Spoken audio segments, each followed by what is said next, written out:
Today we will be comparing a Vornado Model 80 box fan versus a Utilitech box fan. And recently acquired the Vornado Model 80 at the request of a couple of viewers to the channel and in my mind regarded fan enthusiasts, fellow collectors. And I was skeptical at first with the Vornado, and I thought, oh, this is just an overpriced, over-plasticked pile of junk, because I just think things are so overdone with plastic these days, right? So I went ahead and got it, and you can check out that video. I did a checkout video, longer than usual checkout video, because I really wanted to kind of take a closer look and kind of play with it.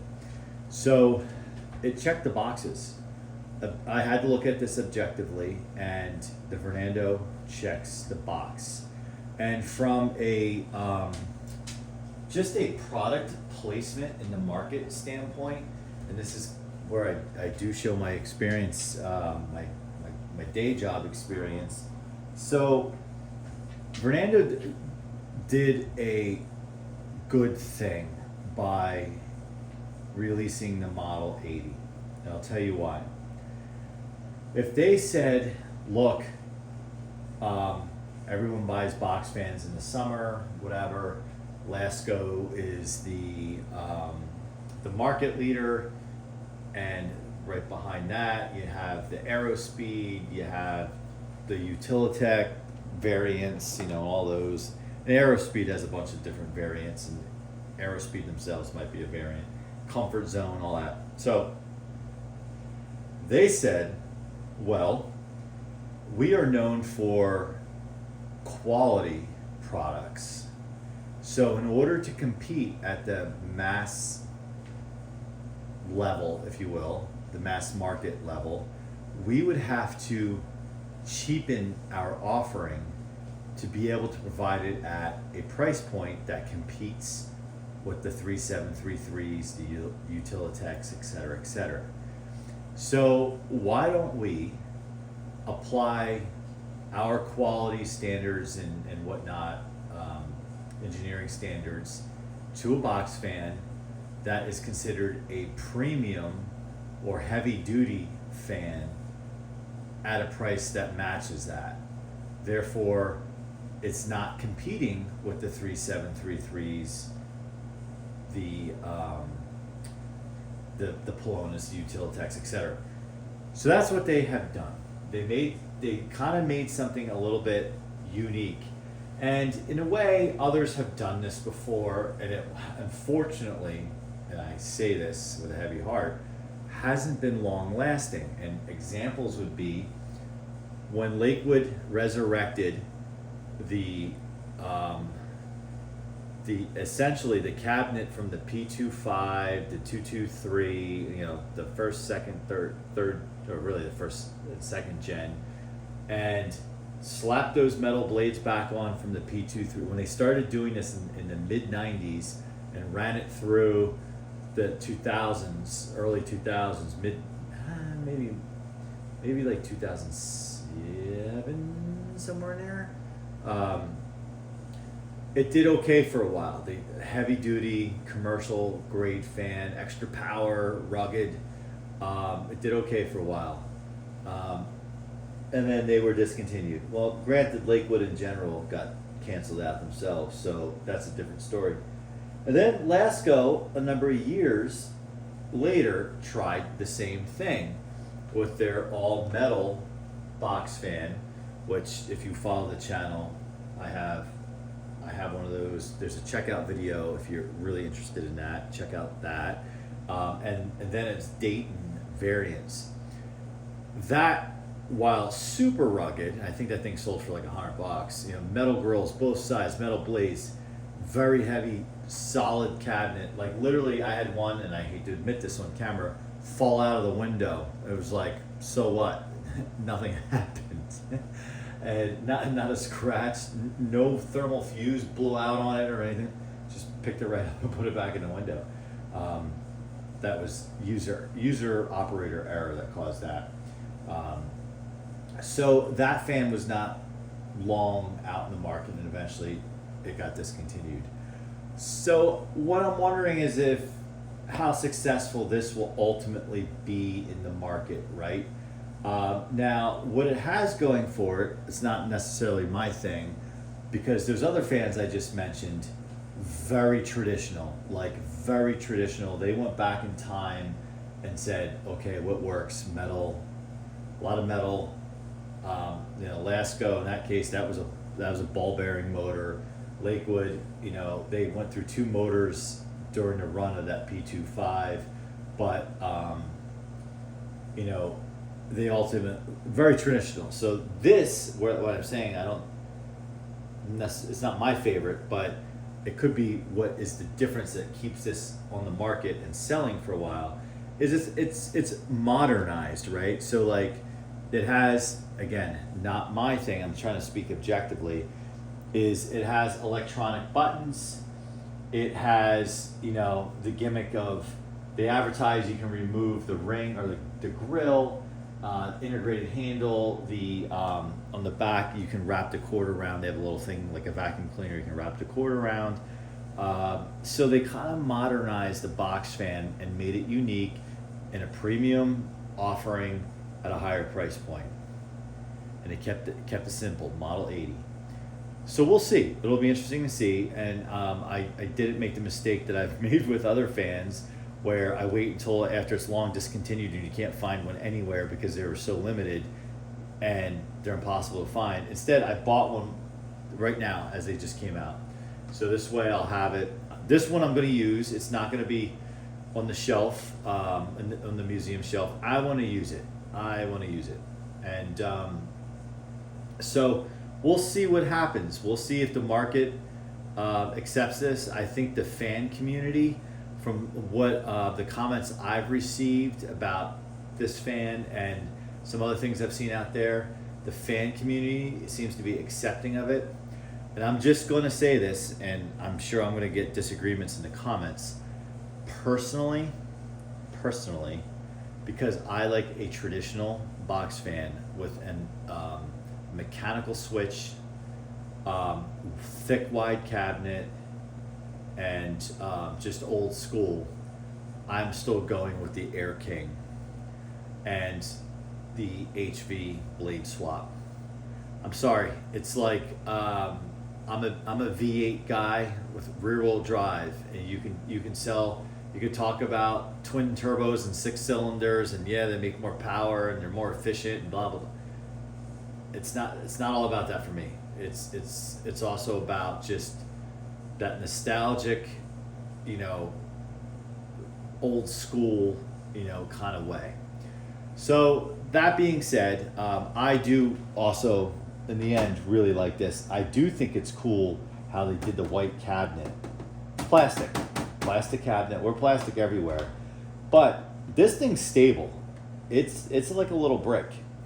And I don't know what makes it so heavy because it's plastic, but they did a great job of, like, you pay $80 for this and you feel like you get your money's worth. It is a solid product.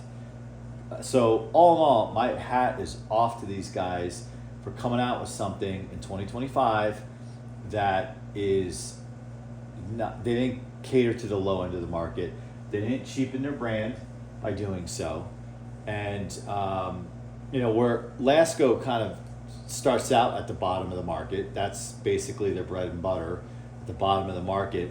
And yes, and then they try to scale up, right? Like they have the Power Plus box fans, the premium box fans, the Weather Shield box fans, and you go up from there, and you get you can kind of get into the Air King as I talked about. So Utilitech, to me, in my mind, is comparable to a 3733. If you're interested, so I should first off say there's individual checkout videos on these fans. I did this one last year and this one just recently. I also compared this fan to a 3733. So if you're in between a Utilitech or a 3733, I give an objective opinion on both.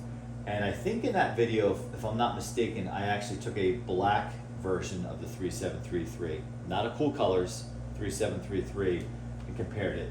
They also make this in white, and I'm wondering if them offering this in black and white is why the 3733 is now offered in black, kind of competing. Okay, all right, so let's start comparing. This is not going to be a fair, this is not going to be fair, but it's going to be fun, and that's what I'm talking about. So when you turn this on, it immediately goes to high speed. Typically when I do my fan checkout videos and when I do my my comparisons, I start out on the low speed, but we're gonna start out on high because that's how this thing is quote unquote wired. All right, so before we try this, I'm just mention one other thing. So two other things. They both have the like swirly grilly thing going on here. This has more of the Venturi ring, which is cool. The thing I don't understand is they get close with this. This is technically not a 20-inch box fan. I think it's 18. Because I mean, look at the size of the now. Suddenly, what I thought were like small blades, they look big compared to this. I believe when I was watching another channel, someone said in the manual it's actually 18 inches. But,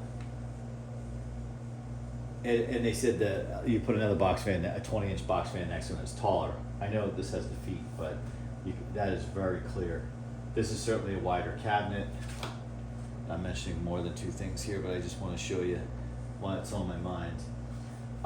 These style blades, I think they both have similar style blades. I call them fingernail blades because I don't know, like they look like I miss the D blades and the big full blades of yesterday, but you just seeing that less and less. Instead, like the twin turbos, they're just putting these like small blades on that spin super fast and make a lot of noise, whirling noise like a whining turbo, and to move air, versus a bigger motor with these big oval metal blades that just sound like a Lopi V8 just cruising along without sweating it, right? Me and my car analogies. All right, so we're going to start here on high.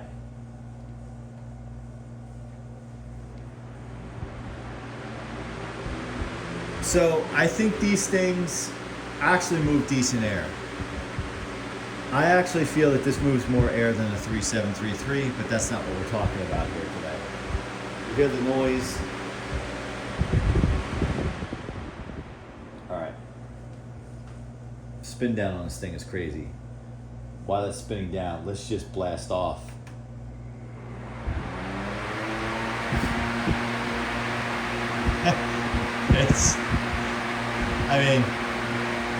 I wish you could feel the air that comes off this thing. In my checkout video, I have it in a window.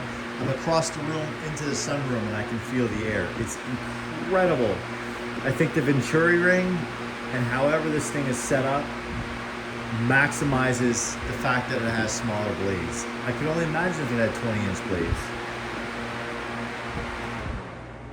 So we can't do apples to apples because this is actually a 5-speed. I really only use low and high. I'm actually like that with my regular box fans too. Even though they're 3 speeds, I tend to use just low and high. Maybe occasionally medium, I don't know. Now, somebody has to confirm, but I was told that this is also a ball bearing motor. So if somebody can confirm that in the comments. I didn't read long enough in the manual, or actually I'll confess I didn't read it all in the manual, other than the checkout video when I was showing the pages. Okay, I'm going to attempt to find a medium on that, but medium on this.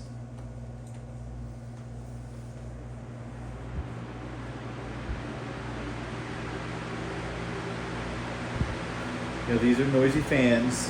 If that's your kind of thing that you don't like, noise doesn't bother me. I could sleep Actually, this was in my apartment when I had my previous job and I had a work residence. This is the fan I would use in my room, and the louder the better to sleep. All right, so I'm gonna hit the so there's a plus and a minus for the speeds, right? So I'm gonna hit the minus twice, maybe. Maybe I'll hit it 3 times. Let's try 3 times. 1, 2, 3. So, I mean, this thing is still throwing off a lot of air. And it's much quieter. I mean, this thing on high, really, I think normally you probably use like the lower 3 speeds, and then like 4 and 5 is for like rocket ship blast off, like you just remove a ton of air. But this is amazing. It's moving a lot of air.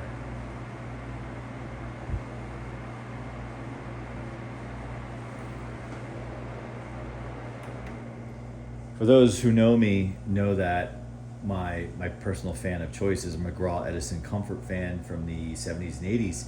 And with those, when you have them blowing air at you, because the way the motor is mounted into the rear grille, it gives the appearance that the hub is just kind of floating there. This is very similar to that because the motor is mounted into the rear, and you can see the straight post that goes up. And that's just for the, I think like the wires and whatnot. I can't imagine trying to get this rear grille off. Allegedly, it says the blades are non-removable, but they would probably say that about everything. Hoping I don't have to find out for a long time. Okay, so low. And if you're interested in the power consumption, on the checkout videos for each one of these, I do that. So you can check out those videos if you would like. Although the Vornado, I don't know if I actually did that because I was tired and it was late. So this is not really a quiet low. I mean, this is a steady low. What I'm wondering is if maybe I kind of have my speed, or it's like gears, like, right? Like my gearing messed up. And actually, like the lowest setting is lower than low, and the highest setting is higher than a normal high. And then you have all these, then you have a couple speeds in between. All right, so we're gonna do low. 1, 2, 3, 4, 5. Like this. All the way.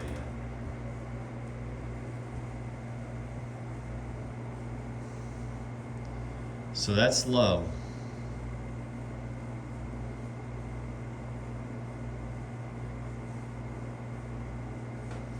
All right.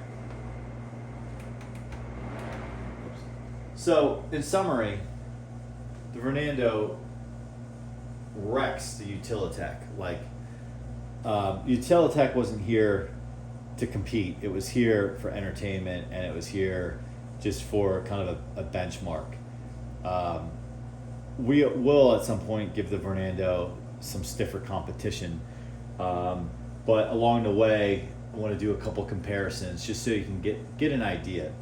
Now, with both these fans, well, one of the things they have in common, aside from like the color, is the switches are on the front, right? And for me, I tend to use my fans most of them on exhaust, right? And I have essentially a couple, like the Vornado, whatever fans on the first floor kitchen area, I have on intake. So it was this, and it got replaced by the Vornado. This kind of I use in the hall now to move the air conditioning down. So if you are someone who enjoys using the fan on exhaust, this is less of a pain, but this would be more of a pain to use in the window on exhaust. So if you're purchasing a Vornado, you're using it on intake, and you're using it to move air around a room. You're not just like cranking it in the window and leaving it on exhaust. And pretty much for this too. So just give you an idea what they both look like from the rear side. You know, this has the integrated handle here. I used to hate that design, but it's actually not bad. Same thing here. This is all plastic. So this is probably the most comparable when it comes to like design with, or I should say materials.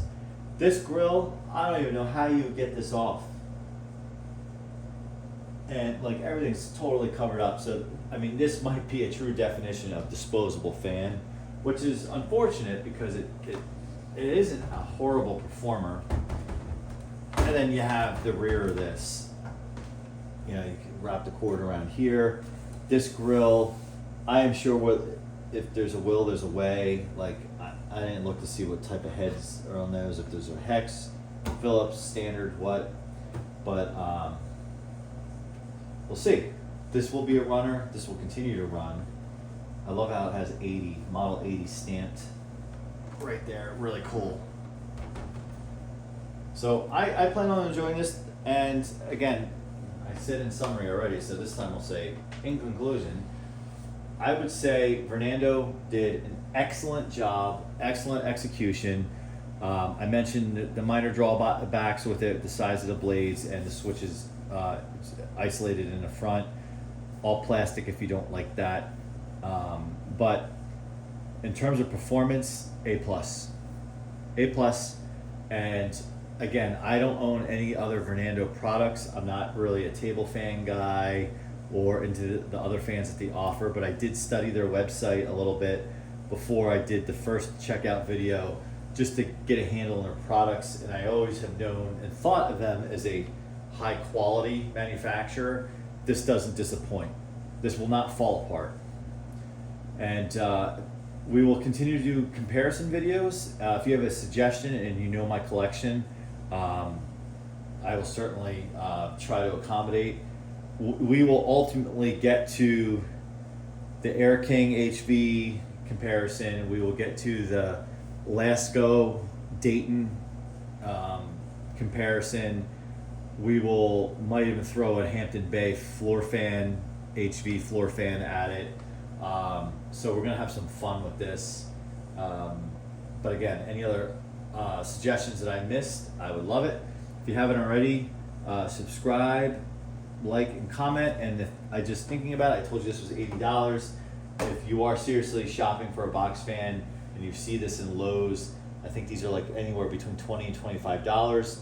For the amount of money today, what $25 is, this is a good buy. If you're looking for something that's gonna hang around for a long time and really make a dent in the cooling, this is a good buy, and I recommend it. Thanks for watching. Comment, like, subscribe, and we will see you soon.